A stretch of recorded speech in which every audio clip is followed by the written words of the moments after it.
Okay, hello everyone, welcome. My name is Nancy Chasman. I'm the chair of the Becket Democratic Town Committee, and we're really pleased that we're able to have this forum to have everyone meet the candidates for state representative for the 3rd Berkshire District. You probably all have heard that our representative, Smitty Pignatelli, has announced that he's not running for re-election. He was served 22 years and 11 terms, much loved by everyone, but he announced in February that he's not running for re-election. So we have 4 wonderful candidates who have stepped up, and this is our opportunity to hear from them.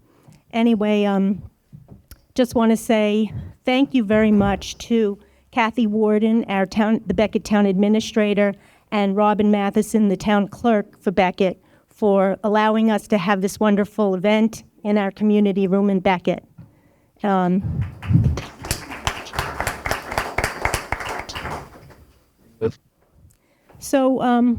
Without further ado, I will just say I will say their names, but they will be doing the opening remarks. I wanted to just let everyone know what the procedure is and how the forum will run. We have Lee Davis from Great Barrington, Jamie Minacci from Stockbridge, Mary Beth Mitz from Lenox, and Patrick White from Stockbridge. And we're going to allow them to have 3 minutes of opening remarks, and we have a timekeeper, so we're going to keep to our time.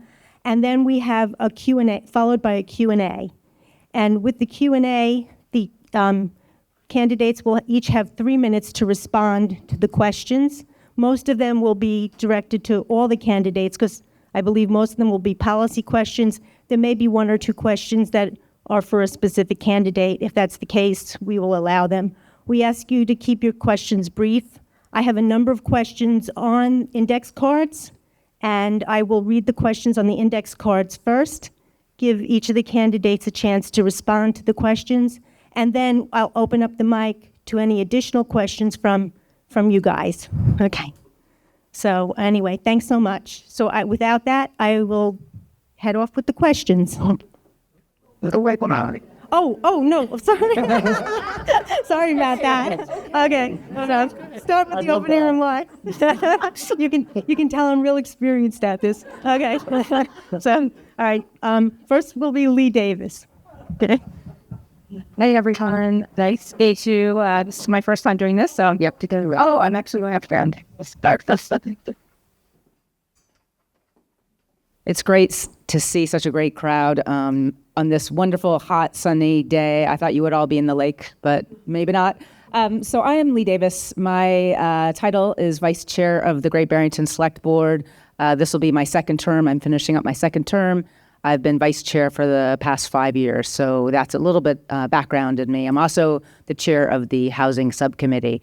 So I'd like to talk about how I got here, really briefly. Almost 17 years ago, I was living and teaching in Galway, Ireland, was a mom to 3 kids, drove through the Great Barrington and got stuck in a snowstorm. And I fell in love with the Berkshires, fell in love with the community, and took a leap of faith and moved here with the 3 kids by myself. No job, no connections, no family, and I just trusted that this would be the place.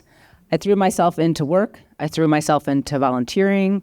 I did the Berkshire Shuffle, was on WIC, SNAP, everything. Although I was a tenured college lecturer in Ireland, and I was a film professor before that in Los Angeles, I really wanted to have a place that was affordable and to raise my kids. Started with the first finance committee in 2015, moved into the Great Barrington Select Board where I am right now. Why I'm different is that I have been working for Construct for 4 years, and I am immersed in housing challenges of the Berkshires. I am also on the One Berkshire Board of Directors. I am also an appointed member of the Berkshire Blueprint. So I'm immersed in economic development. I'm immersed in housing. I know what it's like to struggle and to raise kids and send them to public schools. My father was a Black civil rights activist and was the founder of the Martin Luther King federal holiday. And my mom was Sergeant Shriver's assistant. So public service is in my DNA, and it's something that comes naturally. So this is an opportunity to give back. And I am so thankful that Smitty Picatelli has led the way with his 22 years of service. And I am confident that I can step in his shoes and do a good job and listen and collaborate and build teams and build coalitions. So I thank you very, very much. And I look forward to your questions. And I'm ready to go. I'm there. I've testified 3 times at the State House and taken all the hard work that I've done on the Finance Committee and the Great Barrington Select Board and taken it all the way to the State House. And I will continue to do that if I am elected as your state rep. So I'd be very, very humbly grateful if I earn your vote on September 3rd. So thank you so much.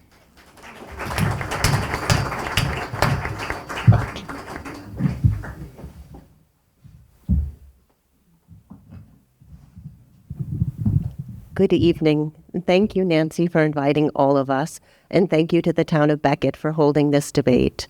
So I am Jamie Manassi. I am currently from Stockbridge. I am the mother of 3 children. They have all grown. I raised them as a single mother. They went to college. They've gone to grad school. I'm very proud of them. But about myself, I am a local. I grew up here. My grandparents grew up here. They are from Housatonic. They lived in Lee, and they came from hard-working people. They were in the unions, they were nurses, they were teachers, and construction workers. So I come from a grounding of hard work, being earnest, knowing your neighbors, and just being honest. And I am currently on the select board in Stockbridge. I am the chair of the Stockbridge Bowl Stewardship Commission. I am on conservation. I'm on the BRTA advisory board, and we started the microtransit in Stockbridge 3 years ago with Tate Coleman. So we were one of the initial towns to start the microtransit. And I stand before you today. Public speaking isn't one of my favorite things to do, but because I would like to be the new representative. I feel that I will roll up my sleeves, I will work hard, I will listen to all of you in all of your towns, and I have the ability to bring that information in and because we need to be as a group, not as a town of Stockbridge. It will be all the communities and our needs as a group, and bring back as much help and assistance we need. I also, during my university years, won an award for research on health insurance. And I feel I can bring that kind of experience into this job and this role. As you can hear, my voice isn't so strong, so I will give my time over to my colleagues, and thank you so much.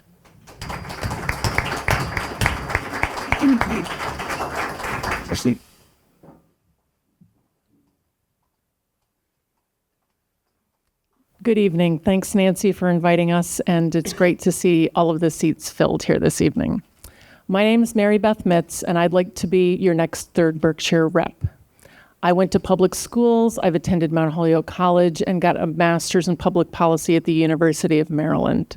I started my career as a presidential management intern at HUD in Washington, D.C.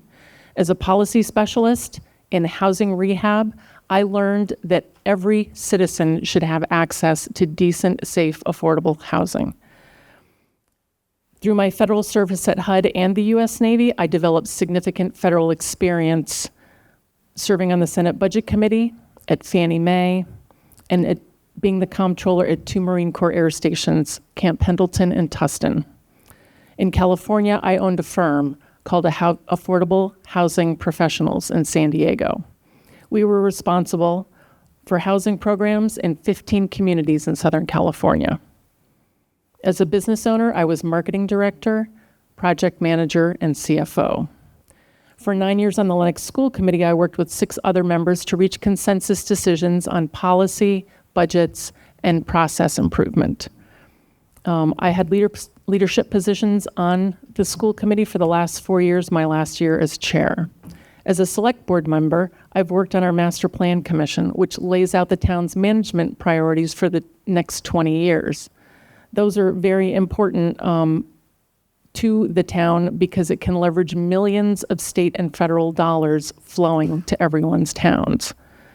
As a select board liaison to the Lenox Cultural District and Cultural Council, I doubled the town's funding match the last 2 years, and those funds are available to over 40 to 50 organizations to help them bring their cultural programming to Lenox, improving tourism dollars to the area.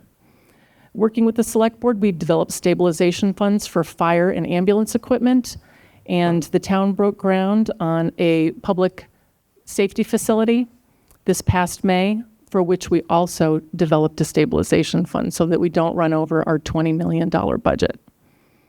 As chair of the Lenox Affordable Housing Trust, we championed a 65-unit development that just started site prep in Lenox, and a second 68-unit development is now in a funding round at the state. We helped 15 first-time home buyers and provided rental assistance to keep 20 families in their homes. And finally, I've been on the Breen Center board for the last 6 years, my last 2 years as vice chair. I believe that mental health is as critical to self-care as physical health. I think my record speaks for itself. The Berkshire delegation is 3 state reps and 1 senator vying for valuable state resources that are incredibly limited. There's 157 other state reps and 39 senators, and I think experience counts. I have the experience that counts. Please vote for me in November.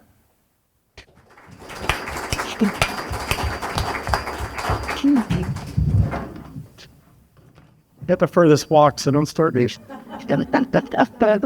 This heat keeps up. I'm going to start wearing tank tops and Bermuda shorts to these meetings. My name is Patrick White. I am also a candidate, and I'm going to let you go to my website if you want to hear about my accomplishments.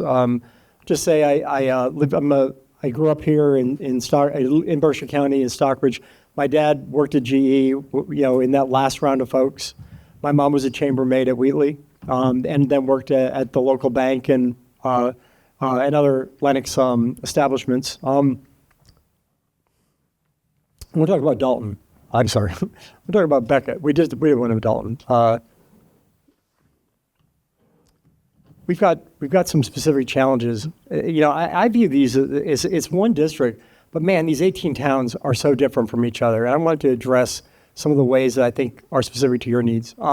First of all, you have 25 miles of paved roads and like 55 miles of unpaved roads. All right.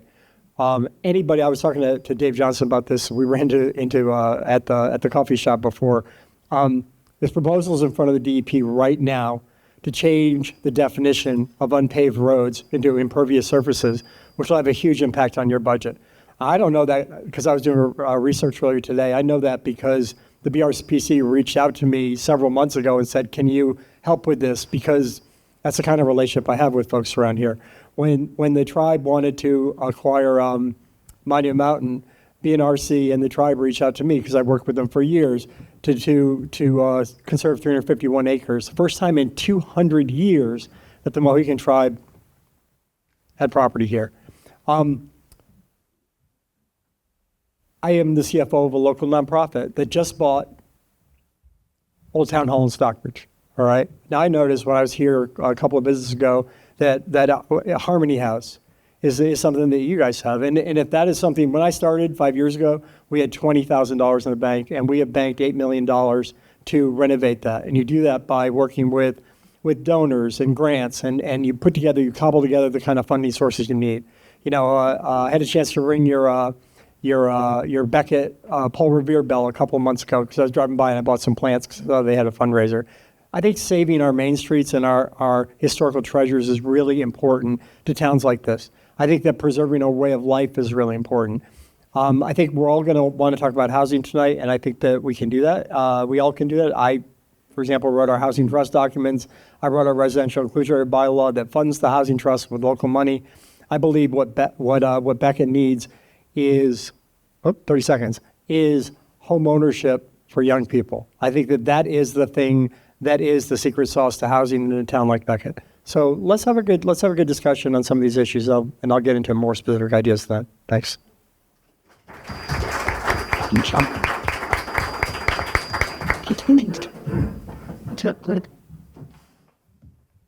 Thank you, guys. Thank you very much. I'll start with the first question on the index card. There's pending legislation that would allow state to mandate siting of large energy projects without municipals. Are you aware of that, and what is your opinion? I guess we'll start with, we'll go first to Lee and then go down. We'll put say down in this whole knowledge. Without municipal approval. I'm so used to standing. Okay. Could you just repeat one more time? Sure.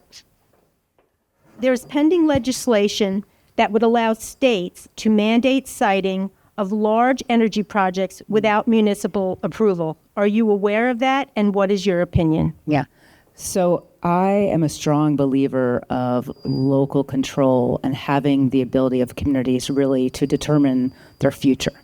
And when projects like this come in, whether it's solar fields or wind farms, I think it's really necessary that the constituents in a community are aware of this and that we are able to have a voice. Something that happened in Great Barrington within 3 months of me starting as a select board member was similar to this, that the state was going through using a loophole to bring back commercial horse racing into the town of Great Barrington. And what was written in that piece of legislation was a loophole that was going to take away local control for us to even vote on it. As my 3rd month into the select board, I read this legislation and found that loophole. And not only did I bring it to the select board, but I brought it to a town meeting. We had a special town meeting. We had a home rule petition, and I brought it to the State House, and I testified next to Smitty Pignatelli, and we stopped that. And it's all about local control, and it's about someone paying attention and making sure that the communities are part of the decision making. So I am aware of things happening on the state level, and I will fight for the towns. Thank you. So how I'd like to answer this question is, I believe that each town should have their own input, because what a rural community needs is much different than a city and the needs are different and the resources are different. And so I do think that control should be within the local municipalities or towns or communities. And that's, so thanks. Hi. So yes, I am aware of this legislation. We've had a solar field try to be located in Lenox, and the Zoning Board of Appeal is a critical component to making sure that that local control is maintained. I think that anybody's eligible to come in and try to assist with larger sorts of utility improvements. Solar fields are great. Wind farms are great. We killed one in Lenox also on Lenox Mountain because we had a ZBA who was looking at local control. Local control is critical to maintaining the character of everybody's town. I think that one of the things that could happen is to work cooperatively with towns so that if a bunch of towns, like, we have Eversource, has the largest utility rates in Western Massachusetts, trying to help reduce those rates by installing solar, but maybe doing it cooperatively in a place that's not close to residential places. Natural gas pipelines, I'm not super crazy about because those are pushing fossil fuels. So I think solar and wind are great ideas, but they should remain under local control. Okay. Well, that's not what's going to happen. I think we're all aspirational. We all think we should have local control. The governor is in the process of taking that local control away. There's a new siting board for siting solar. Look, the governor's announced that she wants 27 gigawatts of new energy production in Massachusetts by 2050. To put it in perspective, 1 gigawatt of solar requires 3,000 acres of space. 3,000 acres. Now, obviously, wind is different. Paul Mark has some great proposals around siting solar around parking lots and other brownfields and other sort of spots like that. But if you put solar on top of every single structure in Massachusetts, you still only generate a third of what the governor's looking for. So they're taking away local control. The trick is going to be how we advocate in a way that gives us as much juice in a place where we have none. All right. So to put this in perspective, there's 18 towns in this district and 1 rep. There are 19 reps in Boston alone. Now, I mentioned that I lived in Massachusetts my entire life. Well, for 12 years of that life, I've lived on Clarendon Street in Boston. And I lived on the street where the current chair of Ways and Means, it's in his district. And he's the next Speaker of the House. Boston is a town, I founded a number of businesses in Boston with Mass Ventures as one. Boston's a town of relationships. And I have the relationships in Boston, and I know the town. And we're not going to, aspirational goals around these policies are not going to help us. They don't care what we think. Their goal is to generate 27 gigawatts of new power and in the next 26 years. And that's going to happen. And so what we're going to need to do is think about ways to do that. I have one final thought that I just wanted to point out. All right. My town, Lee, West Stockbridge, Becket, and Otis are the 5 towns in this district that have the Mass Pike running through it. All right. So as we look at opportunities to negotiate around these things, the decade before I was born is when the Mass Pike went in. It wasn't always in these communities. People don't exactly stop in Becket to go from Albany to Boston or Seattle to Boston, as the case may be. What they do is they pass through here. There's community impacts. There's economic impacts. There's noise impacts. There's something called community impact fees in Boston, and I don't understand why nobody has brought those ideas to say, what is the community impact on Becket of having all this road infrastructure out there?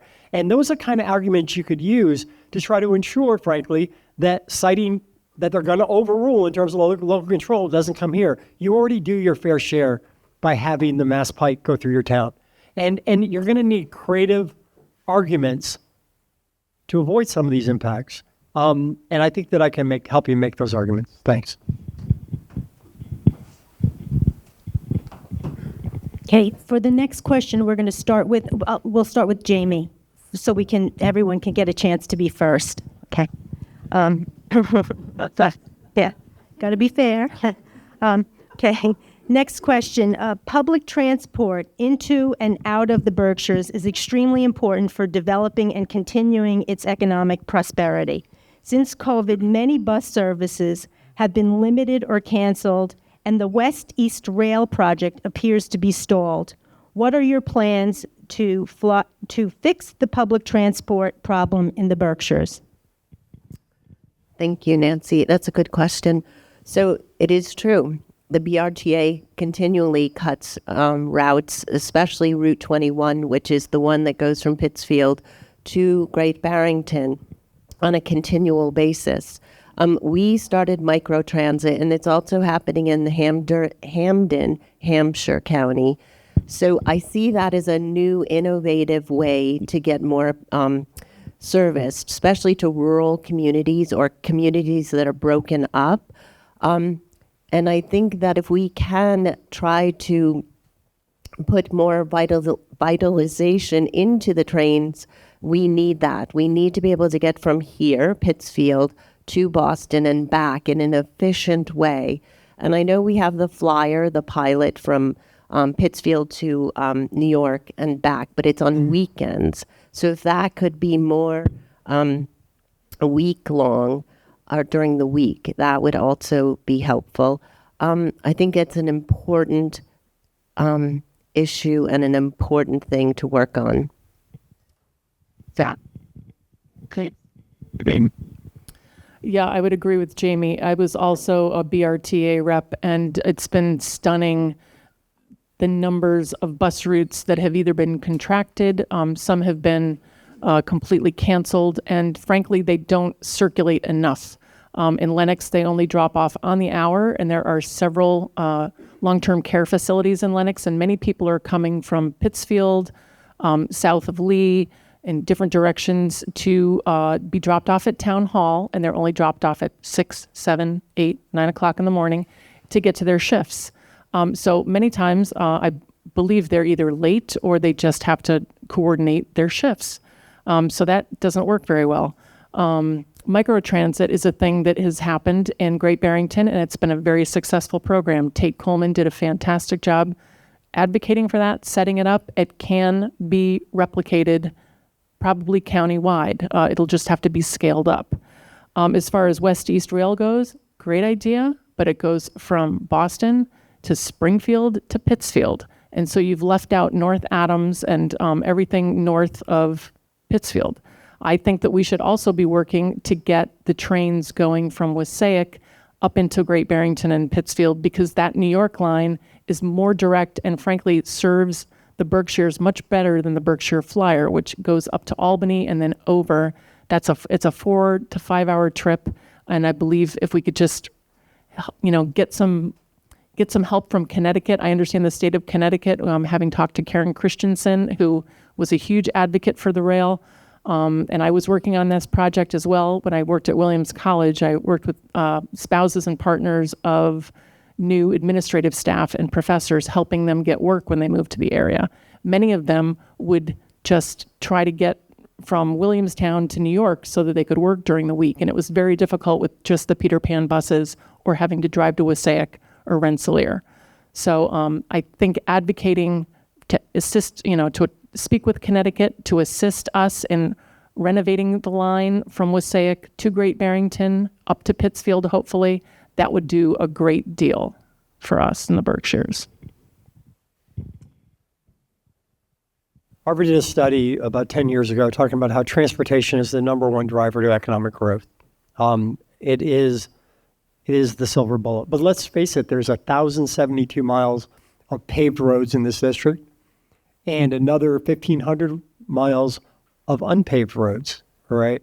What we have is basically a main artery strategy around bus service in South County that goes 4 times a day.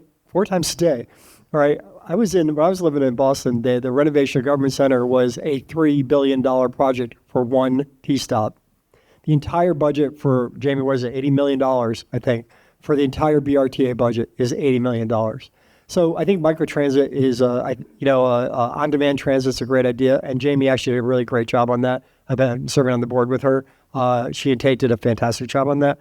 I think, though, that we have to recognize that around here, making it easier for people to transition to clean vehicles is going to be something that we need to advocate for. I mean, the reality is that getting folks to and from commuting jobs, unless you live in downtown Great Barrington, Lee, Lennox, Stockbridge, the buses don't even come out here. And basically we're looking at, unless you're on that main Route 7 corridor, it's not really very helpful. So looking at microtransit makes sense, helping people get chargers in, and frankly, making sure that the cost of electricity doesn't break the bank when it comes to these types of services.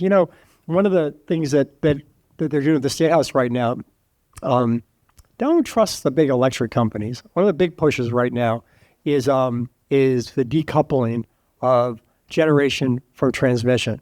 So if you put solar on your house and you generate a kilowatt and then you use a kilowatt, you don't pay a fee because it offsets and goes back into the grid.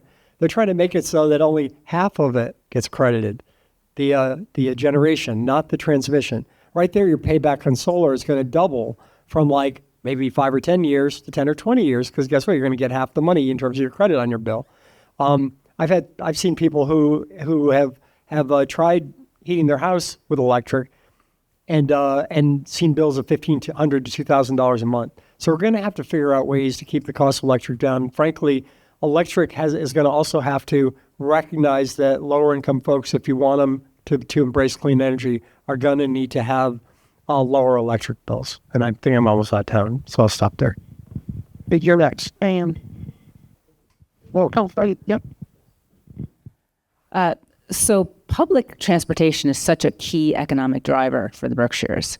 And this is something I recognized immediately, having lived in Europe for 12 years and using public transportation every single day of my life. Having 3 kids that are all drivers, and myself being a driver, and 1 car is certainly a struggle. And we have doctor's appointments. I'll be working, and the kids will need to go somewhere. Thank goodness for Tri-Town. connector. Okay, this was a pilot program that started in Great Barrington. Tate Coleman was an intern. He worked with our town manager, and it's something that we're now rolling out from the pilot stage thanks to a generous grant from the state, and we are seeing more and more towns sign up to it. The Berkshire Regional Planning Commission just had a conversation over at Mazzio's 2 weeks ago, which I attended, and Tate was there, and we talked about microtransit and the challenges, and they can't keep up with demand. The more towns that join in, the more need there is. This is a serious problem. Interestingly enough, I live in Great Barrington, as you know, and when Senator Hines was working as a senator, there was an earmark that came up, and he contacted me, and we spoke about, possibly what Great Barrington could benefit from. What I suggested to him at that time was a jitney or a shuttle from downtown Great Barrington to Wassaic to connect Grand Central Station to southern Berkshire County. How amazing would that be if we had a 45-minute shuttle that was regular use to connect the commuter train to downtown New York City? And think about it, for medical appointments, for jobs, for children. So we actually received that earmark thanks to Senator Hines. And that is something that people were extremely excited about. It was on social media. There's a Facebook page actually already set up just for Great Barrington and Wassaic, people looking for drivers. And what happened was the Housatonic Waterworks. It shut down everything, and thank goodness we had that money, and we pivoted to help our Housatonic Waterworks customers. But that is something I have not forgotten about, to have that connection, to come up with creative solutions that don't cost a lot, that connect the Berkshires into bigger metropolitan cities. The other thing I'll talk about is having the ability to really look at where public transportation's needs are. So we talked about seniors. So we have people that aren't able to drive. So thank goodness for the senior transportation. So that's how the Tri-Town is working right now. We're using the Council of Aging transportation, and we're using that to help not only seniors but people needing it. We also are looking at different ways to help late shift workers. So it takes 2 hours to get from Great Barrington to Pittsfield, right? It should take 30 minutes. So anyone that's working in Pittsfield has a terrible time.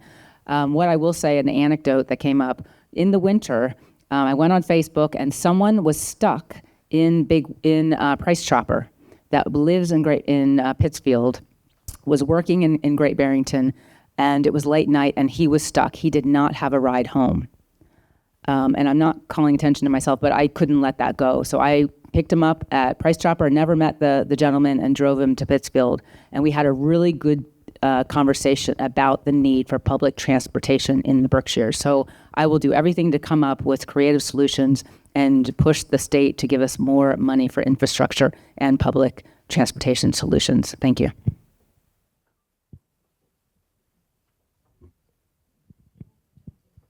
Okay, this is the next question. We'll start with Mary Beth. The hill towns like Becket and Washington are rural communities. They have different issues than the larger towns in the 3rd District like Lenox, Stockbridge, and Great Barrington.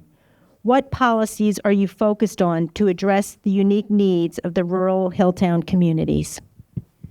Well, much like Patrick mentioned earlier, the roads that are paved and unpaved are an incredibly important part of these hill towns. I know that Smitty and Senator Mark are currently working on fixing the formula to fund roads and their improvements. They're going to be trying to reweight the formula so that the miles per jurisdiction is more heavily weighted and the density and population factors have less weight. That way, more Chapter 70 funding will start to flow to the hill towns, to Western Mass. Suzanne Bump, our former state auditor, wrote a very important audit report during her last year as auditor, and specifically cited that Western Mass returns more assets and taxes to Boston than we receive from the Department of Revenue back to the Berkshires. I am incensed about that because the most important thing that your state rep will do is bring money back to the Berkshires. That is what I will do for you if you send me to Boston. Working with the two other reps, Tricia Farley Bouvier and John Barrett and Senator Mark, that is the most critical thing that the next state rep will do, is ensure that money comes back to the towns, the hill towns, the 18 towns that this person will be responsible for covering. Thank you. I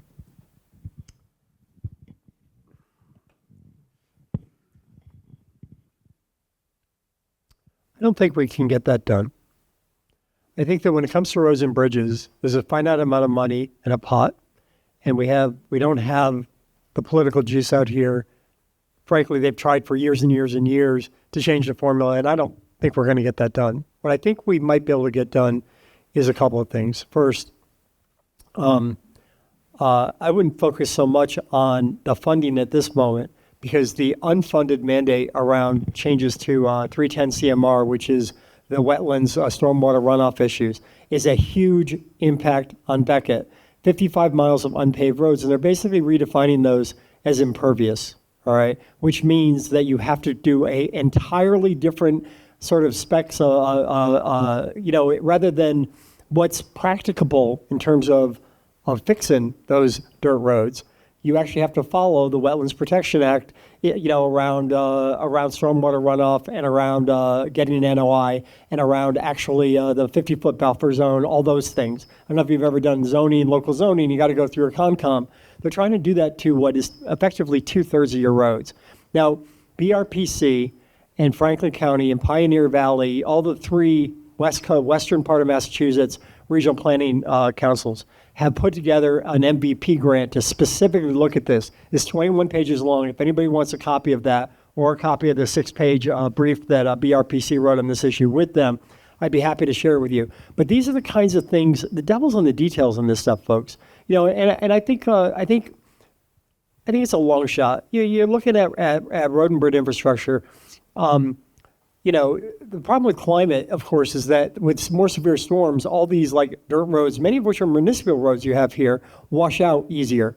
And the cost to repair them, we had towns that had $500,000, $750,000 in repairs after one storm, in the past couple of years. So that's going to get worse. And what we don't need is to have an unrealistic set of regulations as to what it takes to actually repair these roads. And I think it's really important that we take a look at these rural needs, and there's an intersection between not only funding requirements, but also what the regulatory issues are, specifically what DEP is doing with 310 CMR. One last point, we need more revenue, and I think we should get the revenue from visitors. 39 states charge for tickets. I don't know, I live across the street from Tanglewood, literally across the street. 39 states, if you buy a ticket and you're a visitor, you're a tourist, money goes into those local roads and bridges and housing. Not here. They do it in Texas, they do it in Florida, they do it in Georgia, not exactly low-tax states. We're going to need new revenue sources to deal with some of these issues, because I don't think that Boston is ever bailing out the Berkshires. People have been coming to these meetings for 100 years making those promises to you, and I'm not going to do it. But I think there's ways to get it done.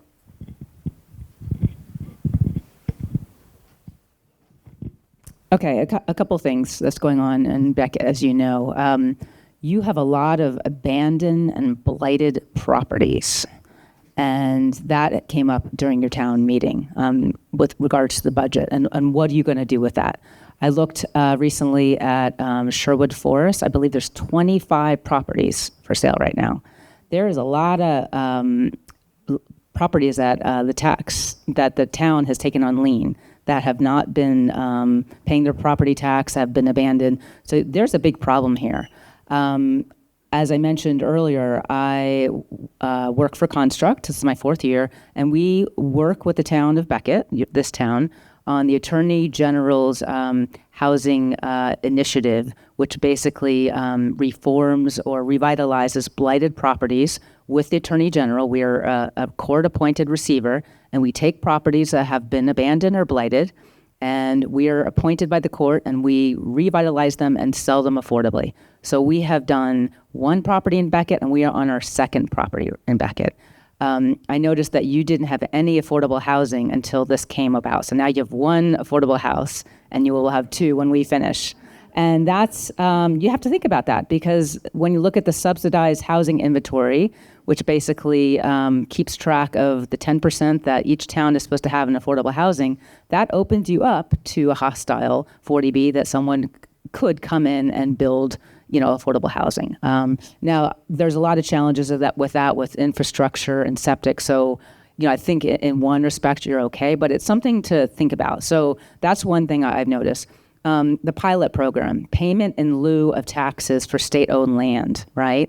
So we need to get a better shake from the state for that money. Okay, when we have the state owning land for parks or for solar fields or for wind farms, that's tax-exempt land, right? We are not getting that. When I say we, a community is not getting taxes on that. So we need to get a better shake on that, and Becket needs a better shake on that. So we need to look at the land that's owned by the state and make sure that there's reform for a payment in lieu of taxes for state-owned land. There is a piece of legislation that Senator Mark and I think Representative Shirley Arriaga from Chicopee have co-sponsored that is looking at that, reforms that program. Lastly, the EMS, right? So $600,000, I think, that you put in this budget on the EMS. I'm part of a program or a group with Smitty Pignatelli, and we are looking at revitalizing and regionalizing the EMS service. You have a wonderful, wonderful volunteer department here, wonderful fire department. You're doing a lot. You're working now with Washington. We need to get that buttoned up.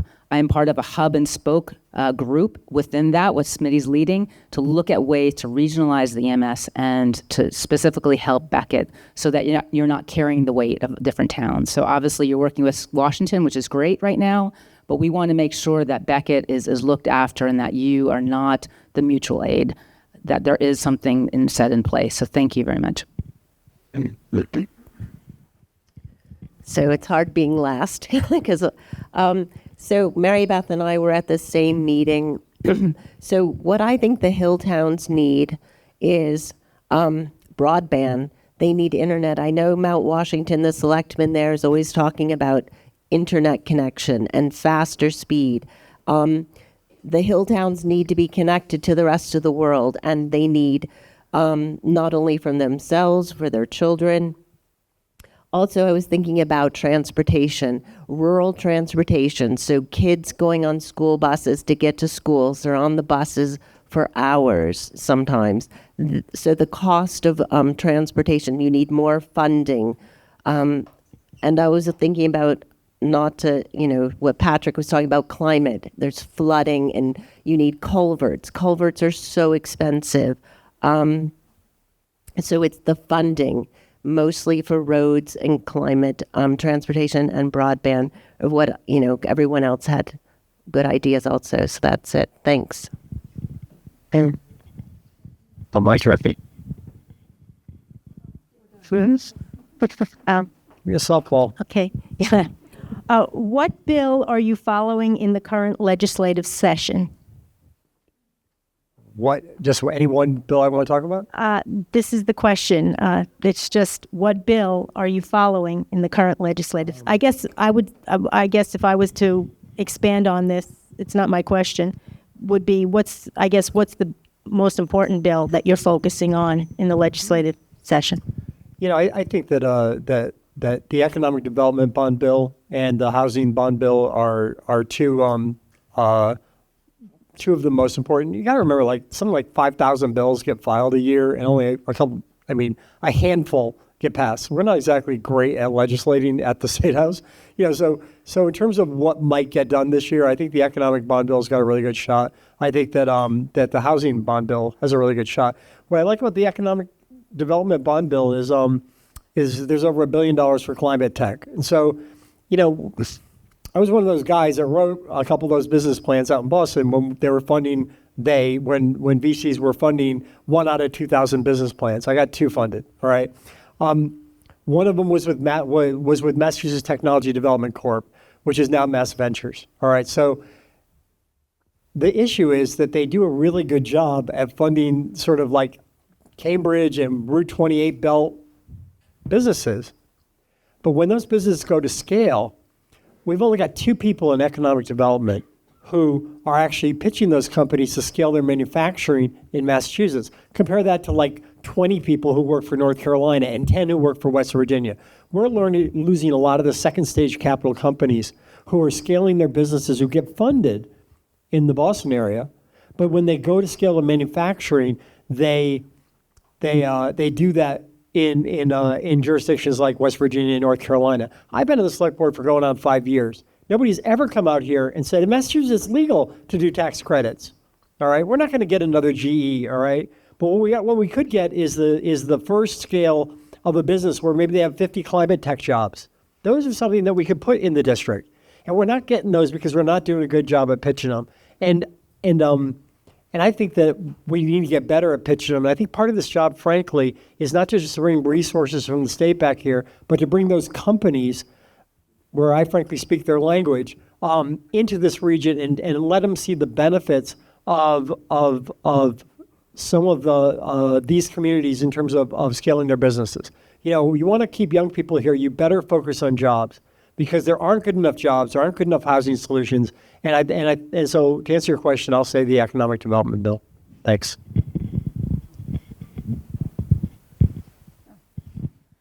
So my answer would be the $4.1 billion housing bond bill, the largest bond bill ever for housing. I am known in Berkshire County as a housing advocate, and before this bill actually reached, I guess in terms of it was publicized, I was asked to meet with Secretary of Housing Ed Augustus in his office, at his new office, and talk about what should be in this housing bond bill. I advocated for Western Mass to have a voice. Although I'm a select board member, I felt that was a regional solution, and it was a regional problem, and we needed a regional solution. Following that meeting, when the Governor Healy came to Pittsfield to announce the $4.1 billion housing bond bill, I received a phone call, and I was asked to meet with her privately, which I did at the announcement. And she followed up with asking for a quote from me that was in her press release about this bond bill. Since then, I have made several trips to the State House advocating for the bond bill, to the subcommittee on housing and the subcommittee on revenue. And it's because I work in housing, I advocate for housing, and I actually qualify for the housing that I advocate for. I am a single mom with 3 kids, all in college. I'm on a nonprofit salary, so I have a lot of insight about the difficulties in housing. Housing is tied to economic development. It's not about housing necessarily. It's about the challenges. It's about job growth. It's about incentivizing families to move here. Okay, it's about allowing seniors to age in place so that we can take care of our seniors and we can make sure that they're not forced to move away or go to a nursing home if they don't want to. So this is a big problem. It's not just about bricks and mortars. It's about community. It's about connection. And because I have a lived experience of, having been housing insecure, and because I work at a job that day in, day out, I'm receiving phone calls of people living in cars, people needing tents that are really struggling with what's going on. With regard to housing in Becket, you have a 46% seasonal home rate here. So 46% of your population are seasonal homeowners, okay? And you have a pretty high short-term rental population as well. Not as high as Great Barrington, not as high as some other towns, but there is a wave coming here. I'm convinced that with climate migration, you're going to see a lot of people wanting to move here. And we need to be prepared for that. So with housing, you talk about all the elements in this bond bill. Seasonal communities. We want to make sure that Western Mass has money coming to us, right? Because we deserve it. We have seasonal influxes of people coming in, and we, as towns, we need to be able to have the money to build back our infrastructure, get our roads, get our broadband. So there's a lot of things in this bond bill that will help this town. So I am have my pulse on it, and I am continually working and advocating with the House and the Senate as we speak on this bond bill. So what I'm most interested in is the MCAS. Currently, students who are in their senior year have to take a test to graduate from high school. If they do not pass this test, they cannot graduate. And as we all know, we have to have a college or high school education as the starting point, and then a college education, which is not a subject I want to talk about right now, but just that to change the legislation of taking that requirement away from students. That affects their families and students, and we all know some of us can't test well, and it shouldn't be the only the only thank you to finish school, and so thank you. Hi, so I'm very focused on the Affordable Homes Act, the $6.2 billion housing bill that's before the Senate right now. The House passed it at $6.2 billion to ensure that there are state tax credits to help build more rental affordable housing. There are funds going into ownership opportunities, like the Affordable Housing Trust that the state has, state home program funds, and Lee's right. We need to make sure that people can stay in the communities that they want to stay in. Aging in place is really important. That way people can leave the larger homes that they may be in now, freeing them up for people with families who want to stay in the community, who want to fill our schools. Lenox has a particular problem right now in that many of the smaller homes in town have been purchased by investor owners and then turned into Airbnbs. We've tried to limit that by putting a bylaw in place so that people are only allowed 75 days by right or 90 days by special permit to rent these homes as Airbnbs. But there's an enforcement problem. You have to make sure that these people register with the town of Lenox. Getting an enforcement mechanism that has some kind of teeth is quite difficult. About the only thing that you can do is search Airbnb, look and see all of the homes that are available, and then just start going after owners one at a time. Anyway, there's also an option that's pending. I don't believe it passed the House bill, or it may be in the House bill, but it might not be in the Senate bill. And it's the local option for taxing homes in excess of $1 million and taxing that excess amount and then transmitting it to a local affordable housing trust for any trust activities, whether they be ownership, rental, emergency housing assistance, first-time home buying assistance, whatever the locality decides. That's, to me, a great option because it has to be passed at town meeting on an individual town-by-town basis. So it's a tool in the toolbox. It won't necessarily pass in, many jurisdictions, but in a jurisdiction like Lenox, where there are homes that do sell in excess of $1 million, we could look at that. I'm not saying that you would be taxed $0 to $1 million. It's just that subset above $1 million that would be taxed.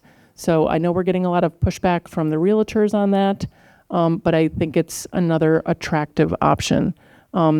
This bill also has important earmarks for disability service, Department of Disability Services, developing rental housing for people that need those services, and for community behavioral health housing. So there are a lot of important components, and that's why I'm following this bill. You did that later. No, it's you, because we started it.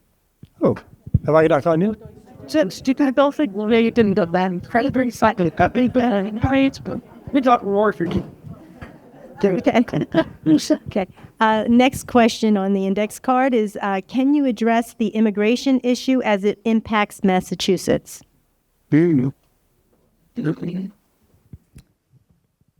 So in Great Barrington, we have a community of Haitian families that needed a place to live.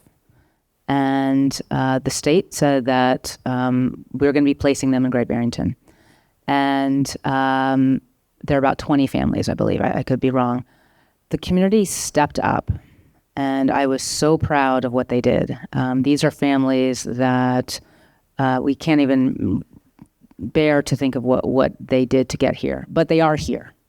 And where they are living right now is right across from People's Pantry, which is in St. James Place, which I'm on the board of directors, and I'm also a volunteer with.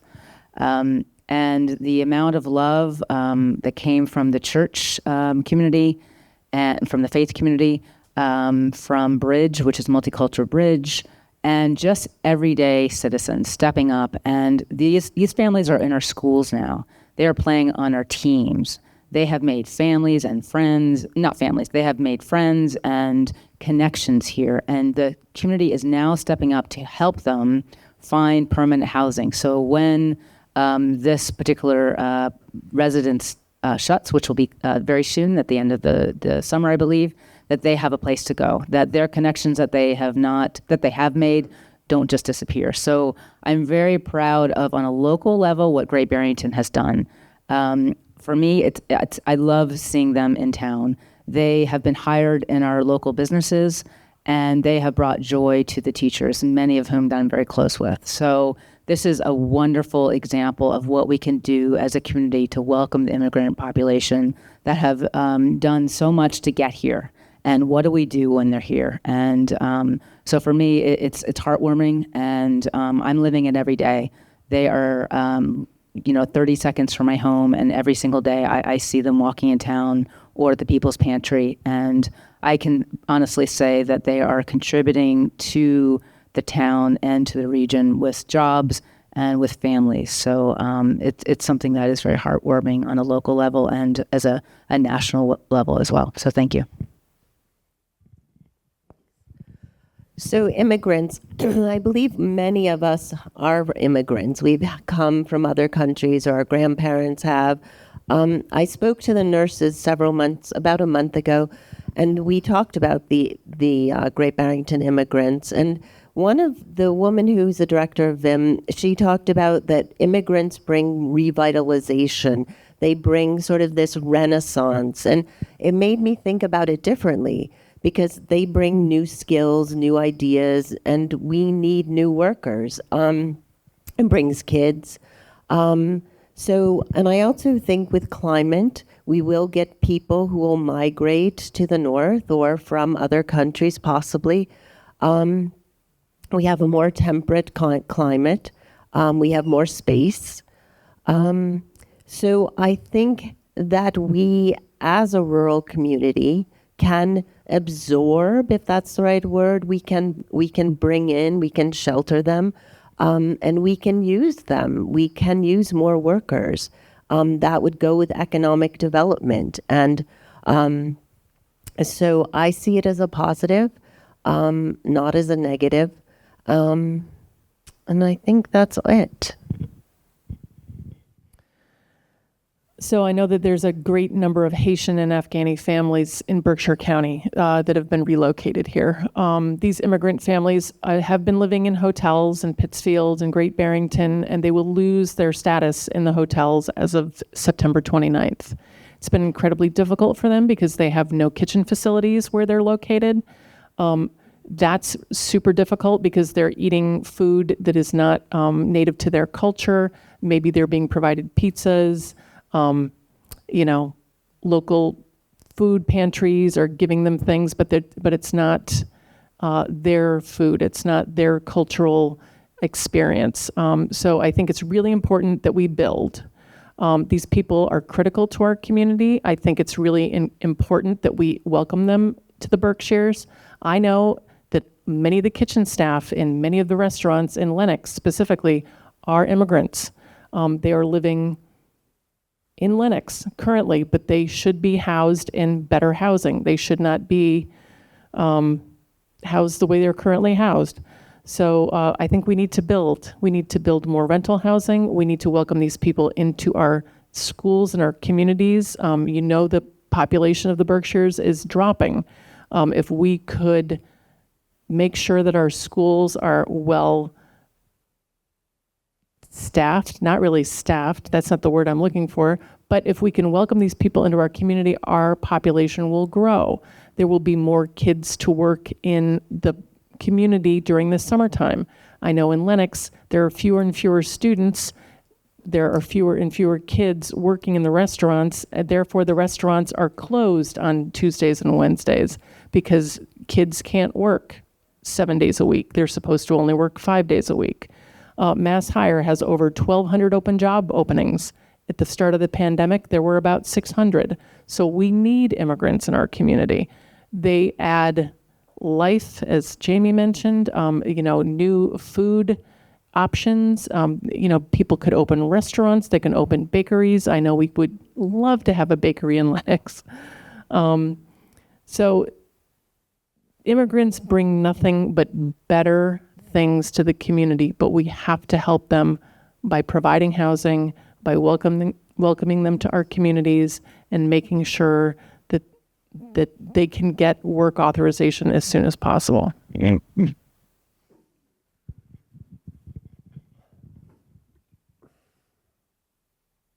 Well, I think it's a good reason to vote Democrat this fall.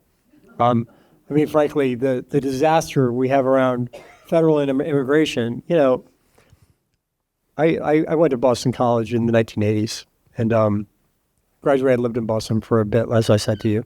I met a lot of kids from Kentucky and Georgia and Alabama and Boston. You know why? Because when they got AIDS, you know what those states did? They bought them one-way bus tickets to New York and to Boston. And so that's how there was a guy named Harry Collins, who's still alive, he's about 90 now, who found those kids housing in Boston, because we're the kind of state that when they ship their problems up here, we take care of folks. All right? And that's exactly what's happening right now with immigration. And I'll tell you this, I don't know what to do about this. We talk about a housing bond bill that's somewhere between $4 and $6 billion. All right?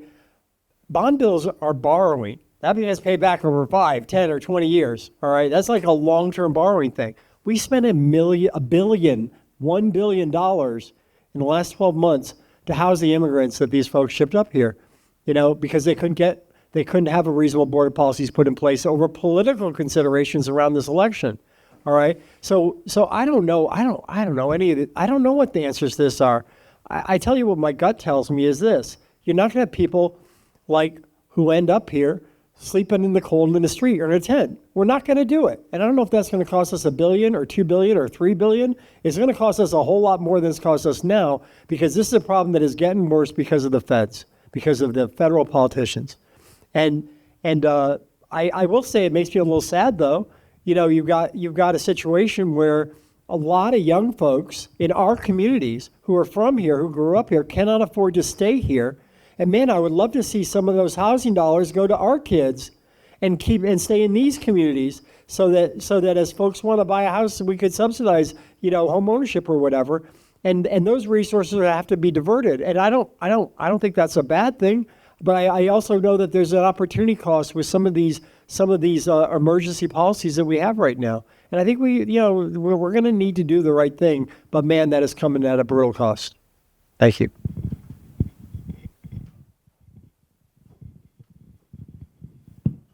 Okay, so we have 28 minutes left, and there are some more questions on the index card. But what I would like to do is, there are a number of people who wanted to come up and ask questions directly, and I think that this would be a good time to do that, to open it up to people who wanted to come up and ask a question. Okay, we have someone in the back, Tommy. Well, I first want to thank all four of you for being here. I just took a look at our sign-in sheet, and there are 11 towns represented in this audience. We want to be a part of this, the hill towns and beyond. There are 18 towns. We keep talking about the 18 towns. I think it'd be worthy to say them out loud. Alfred, Becket, Dalton, Egremont, Great Barrington, Lee, Lenox, Monterey, Mount Washington, New Marlboro, Otis, Richmond, Sandusville, Sheffield, Stockbridge, Tyringham, Washington, and West Stockbridge. 18 towns in the 3rd District. And it's going to be a challenge to try to keep us together. There is common interest, no doubt about it, but there's also unique interest in some of these towns. They're going to want your attention. I have a question that I have to ask. I'm a lifetime Democrat. I voted Democrat in 4 states. This is my 4th state. And I've never, even for a second, hesitated in registering as a Democrat. So I have to ask Mary Beth. I'm so curious. We met for the first time tonight. We have some common things in our lives. And I know that you have been a Democrat and you voted Democrat. I've got to ask you why, right when you have decided that you want to go to a state house with 160 state representatives, and there's only one other unenrolled or an elected representative with no party affiliation, why you believe that in representing these 18 towns that you can go into the state house not only as a newbie and having to do OJT, on the job experience, and trying to get on a committee, much less ever chairing a committee, as a non-affiliated elected representative. I just don't get it. Why? Thank you. There's a lot of different personalities out there, like you said, in the 18 towns. If I'm elected, your representative, I'm not just going to be representing the blue team or the red team. I'm going to be representing everybody in Berkshire County. I think that the polarization that's been going on for the last 4 years at least, more like 8, has been like a poison pill. And I'd like to bring things back to the center. But I think that everybody has to be listened to. Everybody has to, you have to make people comfortable coming to you, sharing their concerns, whether they're red or blue or purple. So that's what I'm about. I'm going to be serving everyone in the 18 towns, not just the red people, not just the blue people, not just the purple people. So it's incumbent upon me to represent that because that's how I feel. You're right. It's going to be difficult. I'm probably going to ally myself with the Democrats because they're the majority. My personal agenda is very progressive. I have 3 daughters. 2 of them are queer. I believe very strongly in a women's right to choose because I have 3 daughters and I had that right growing up and they don't. It's really, really frustrating. So I am going to be fighting tooth and nail to preserve women's health, to making sure that there are housing options available for everybody at every income level, and that there are mental health resources available for everyone in the community. Those are my 3 top issues. But you're right. I mean, being unenrolled makes it a little tough, but I'm going to get there. I've got to represent who I am, and represent you. Thank you, Toby. I've worked with Mary Beth for what has it been, 4 years now? She's awesome. All right, so I'm just gonna say, I work with actually everybody up here, and I think that they're all awesome. And I think that any of us would be great at this job. I will say this though, Smitty represented everybody as a Democrat. Paul Mark represents everyone as a Democrat. You don't need to be an independent to represent everyone. And if I get elected, I am certainly going to represent everyone. And I want to give you a specific example. I mentioned that I for years now I've worked with the Mohican Nation. In fact, last week I got written up in the what was it? It was the Milwaukee Journal Sentinel because of the reconciliation efforts of Stockbridge with what's going on with the tribe out on the reservation. And they're coming out. So we worked together to do a grant to buy some land. We returned some documents 3 or 4 years ago. You might have seen that in the paper. The big thing right now is in September, a bunch of them that like cultural and historical things are coming out. For 25 of them are coming out on a bus tour of like the sites. Well, guess what? some of the guys not so much interested in that stuff who live on the reservation. What do they like to do? They like to hunt and fish, all right? Well, what do we have out here? We have 15 Berkshire County League of Sportsmen groups that like to hunt and fish. And guess what? Those guys mostly have the red MAGA hats on, all right? I just got to tell you, all right? And yet, that's what they wanted to do. And our project in the Stockbridge League Commission is to foster reconciliation. I don't care that those guys are Republicans. I don't care that they're Democrats. What I care about is that the goal of this commission is to bring folks from there back to here and get people get to know each other on the premise that we can all get together. And I will just point out that you can be a Democrat and reach out to folks in who like to, folks who are mostly Republican, and that's just one example of doing it. Thanks. So my background is actually quite interesting. As I mentioned, my father was black and my mom was white. They were married in 1965 when interracial marriage was not a thing across all of the United States. My dad was Republican. My mother was a hardcore liberal progressive that was very close with the Sergeant Shriver, with the Shriver family. Sarge used to come to our house all the time, and he was very good friends with my father. So I was basically raised by the Shrivers and the Kennedy's family. And the reason why I mention this is that our dinner table conversations were balanced, they were respectful, they came from different perspectives, and I learned a lot. And it's the people that you really want to answer to. And we used to have these great wild parties, steel band parties, and there would be Democrats and Republicans and black and white, and it was amazing. And that was my upbringing. Right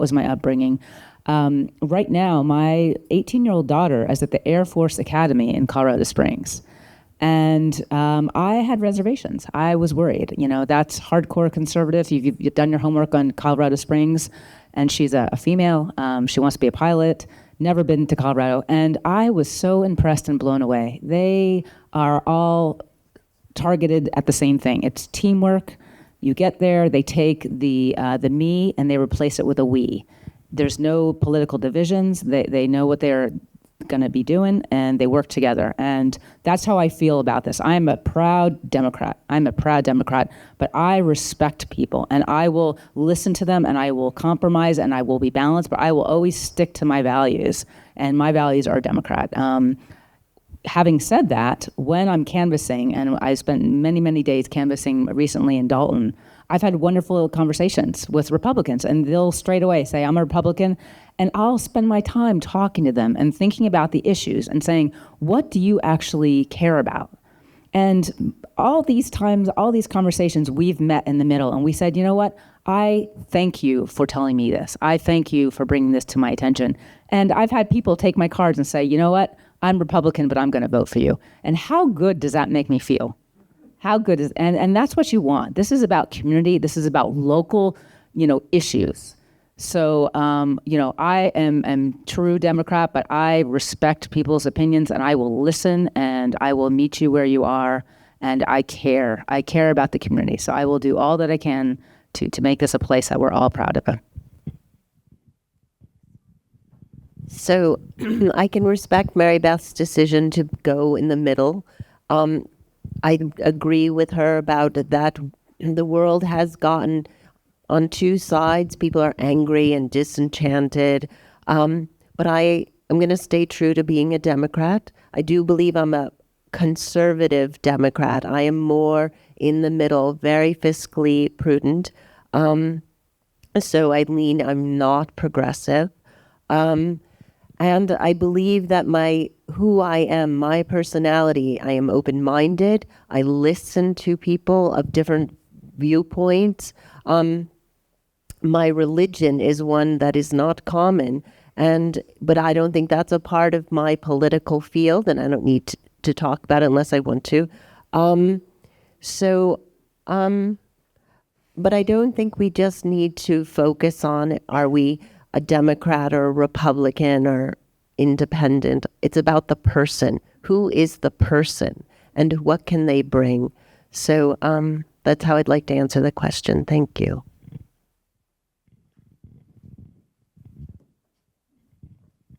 Does somebody else have a question? Okay. Well, I guess first the man over there, and then Meredith after. Okay.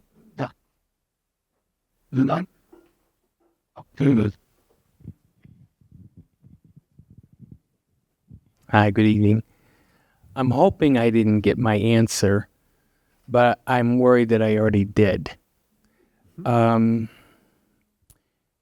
Just to start, for those of us concerned, the world is on fire, and I don't mean wars, and I don't mean blue and red. I'm saying the planet.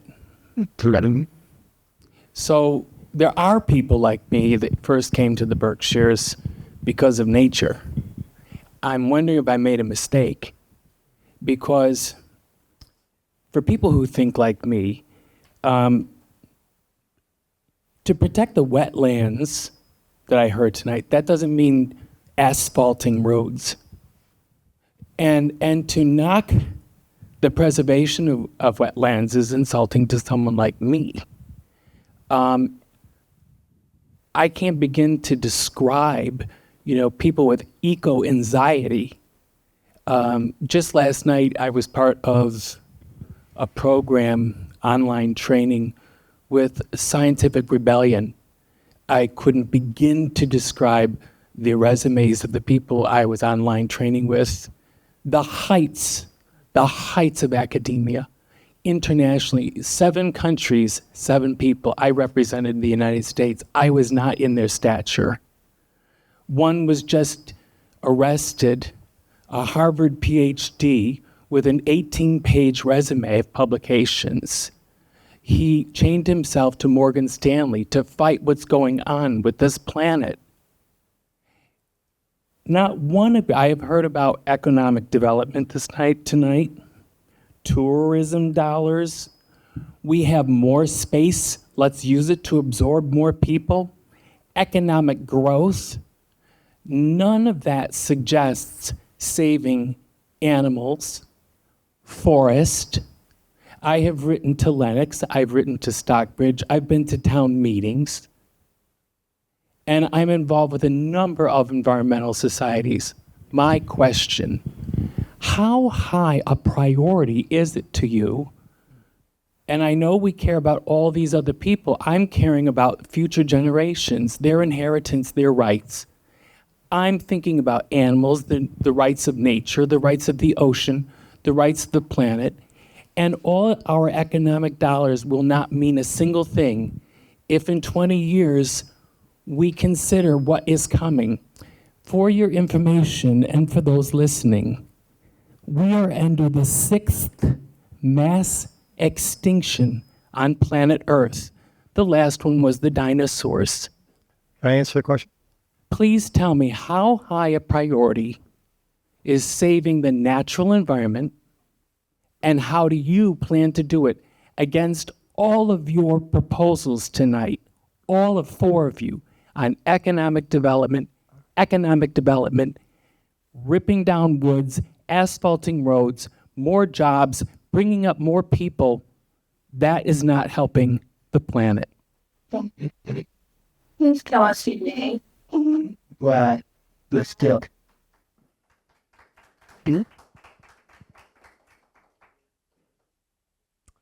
Okay, well, I'm gonna talk quickly because I have a lot to say on the environment. First of all, I've been appointed as one of 3 Berkshire County representatives to the Governor's Community Climate Advisory Board.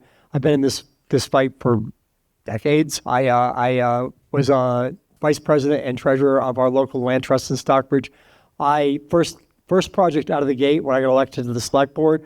I put forth an emergency proposal that got funded at a special way of funding things to save the old growth forest Ice Glen, which was subject to some invasive pests. These are 400-year-old trees. I believe that as it relates specifically to Becket, Brad is absolutely right when it comes to animals. The same way we talk about climate refugees that are humans, the exact same thing is predicted to happen with animals. They're coming north to escape heat.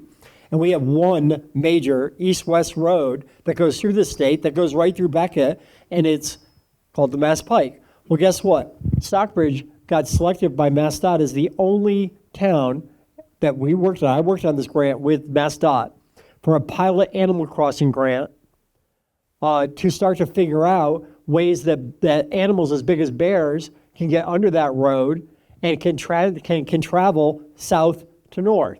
All right. There's a ton of specific proposals that we can do in this area. And I certainly wasn't meaning to imply that we should pave our roads and make them impervious. I was talking about the change in definition and what that was going to do to the budget. At the end of the day, I think we've got a number of challenges around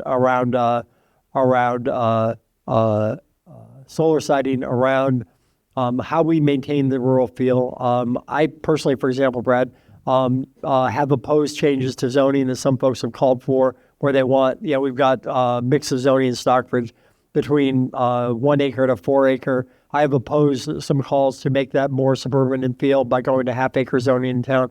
I think we've got to really balance housing needs around preservation of the rural character of these communities, especially forest and farmland. Thanks.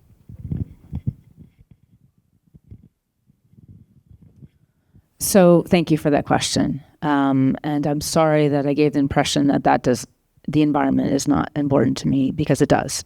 The environment is incredibly important. We need to heal the environment. We are in a crisis mode, and I am going to try to heal this in bringing money back to Western Mass, because I feel strongly that we are offering so much to the rest of the Commonwealth.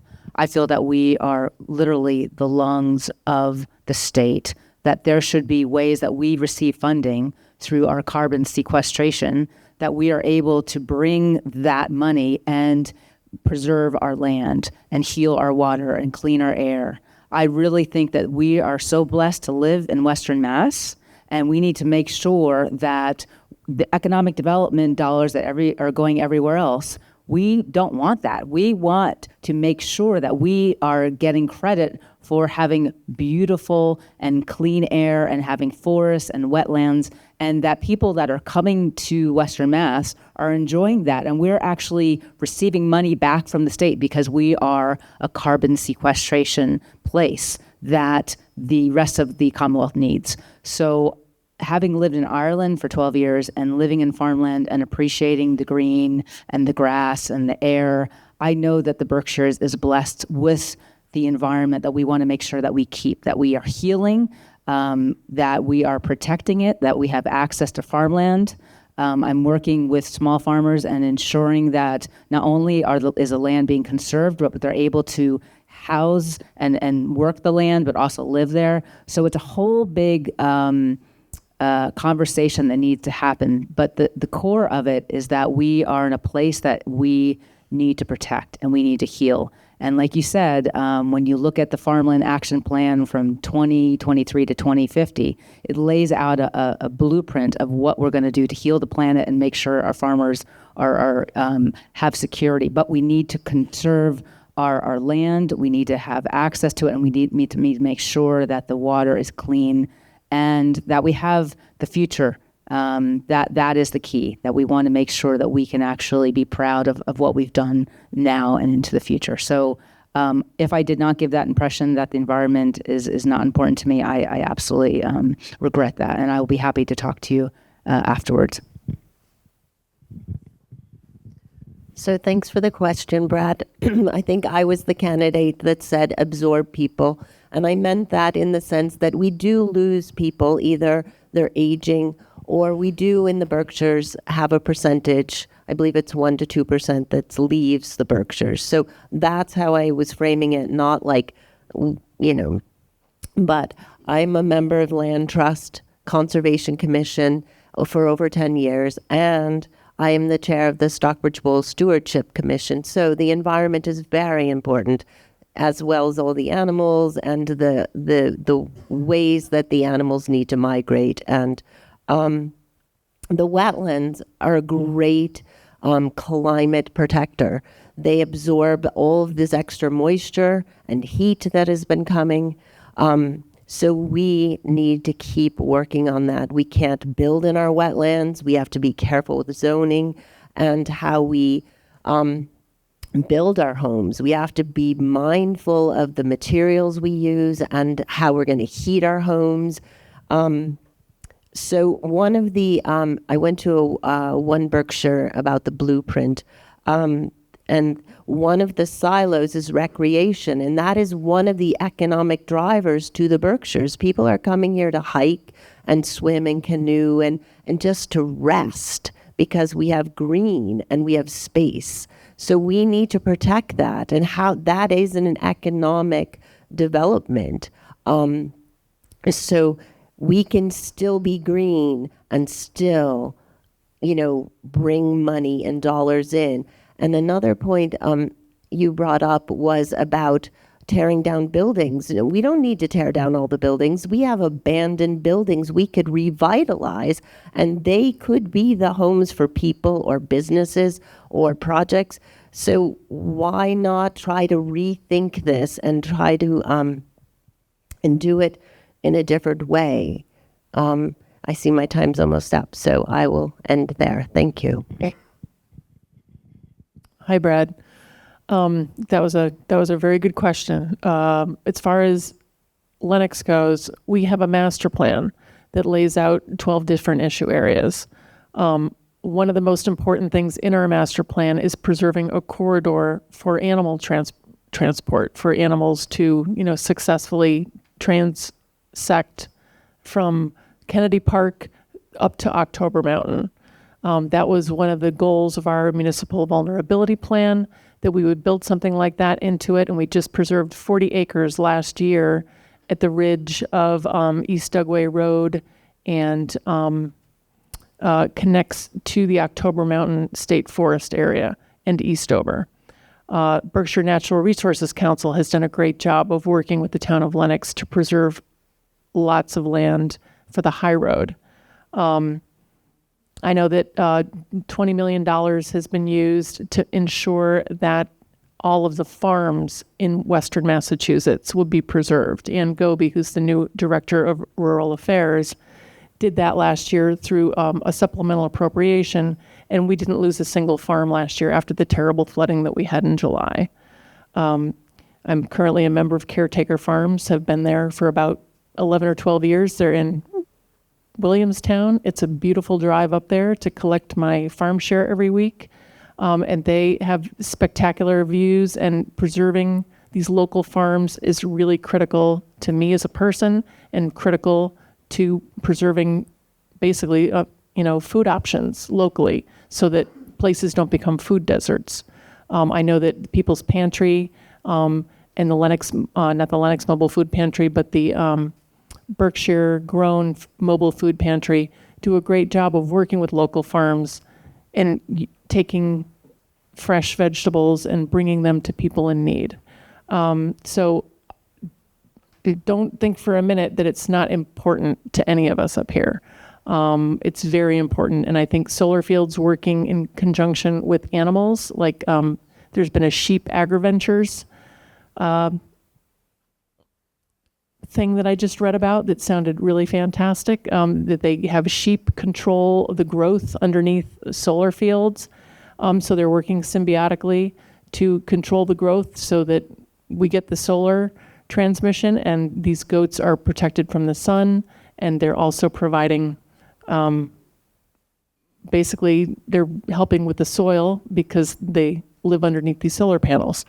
So, I think that there are ways that we can work with the conservation commissions and the land trusts and preserve our environment and also help people, because people do need places to live, and we can apportion some land out in order to build more rental housing and to build more home ownership options. Brad, I think I have 2 seconds. I'm on record. I'm a member of the Lake Mansfield Improvement Task Force, and this is a gem of a lake that's in Great Barrington, actually in the neighborhood that I live in. I am on record standing up for the lake and standing up for the ecosystem, and not keeping a roadway that was contributing to really taking the delicate ecosystem that we have and putting it at risk.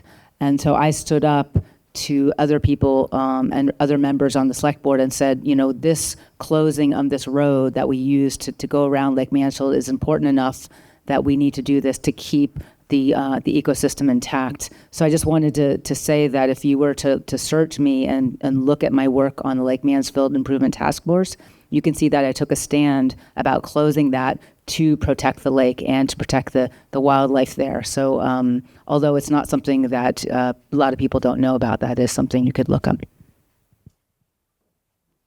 We're just about out of time, but I did want to give you each a chance to give a minute of closing remarks so you can sort of wrap up what you'd like to say to everyone here.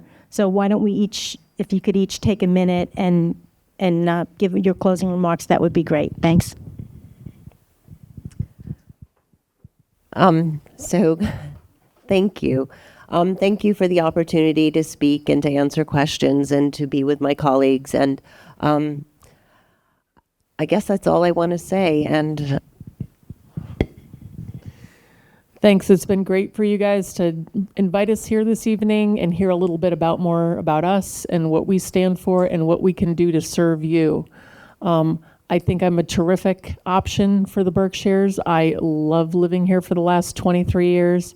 I feel very firm in my conviction that I can help bring resources back to the Berkshires and work well with my other representatives and senator. I also want to thank everyone. I have a lifelong relationship with the Berkshires. I grew up here, went to Monument Mountain. My parents lived here while I was living in Boston, and then I moved back when they passed away. I feel like that this job is about the intersection between relationships in Boston and constituents here in the Berkshires. And if there's something that's unique about me, it is the extensive contacts and relationships I have in Boston. And that, I think, is the name of the game when the numbers are against you in terms of voting power. So I'd be honored to serve, and I welcome your vote. Thank you. I am so impressed by this engaged audience. I just want to thank you for being here and for listening to us because it's been a long night. So I will say that I am ready to work. I am ready to represent you. I have lived experience. I have experience on the select board. I have experience as a member of Construct and as appointed member of One Berkshire. And I am prepared to work for you. I build coalitions. I do the work.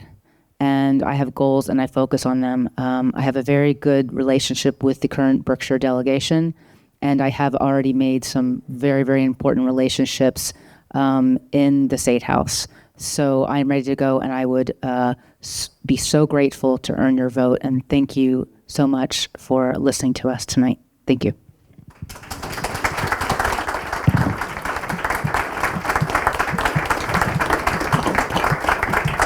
I want to thank our candidates. They all did a great job. I know there were some people that had some more questions. I hope you guys will stay back and talk to people individually that had some questions. And you've been a great audience. Thanks for coming. It was really great.